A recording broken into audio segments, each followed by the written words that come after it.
My hand was still shaking from the pregnancy test when the doorbell rang, and when I opened it, I saw my boyfriend, except his eyes were wild, and there was a bruise on his jaw I hadn't seen before. Before I could even say hi, he shoved past me, hissing, "How could you let this happen?" I was so stunned by the fury in his voice, and the way he kept glancing around my apartment, like he was searching for something. He looked at me like he wanted to break something, and then he spat out, "Which one of us is the father?" All the air rushed out of the room. My knees buckled, and I grabbed the counter. "What are you talking about?" I stammered, but deep down, I knew. The weird little things, how he sometimes forgot details about my life, the way he'd slip into a different cologne, the jokes he'd tell that didn't sound like him. All those times he'd text last minute to cancel or insist on meeting at odd places.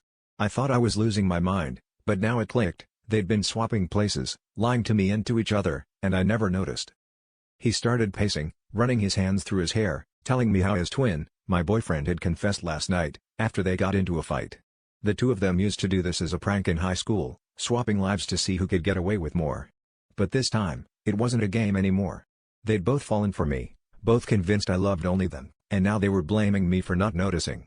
I wanted to scream, to hit something, but all I could do was laugh, a hollow sound that didn't feel like mine.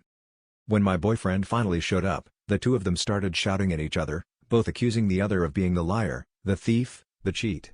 I just sat there on the couch, numb, clutching my stomach, realizing I didn't know which one I wanted to leave more.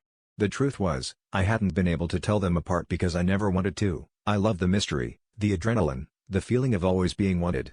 Now, with everything blown open, the only thing I was sure of was this: the baby was mine, but the secret I'd kept from myself was the real betrayal.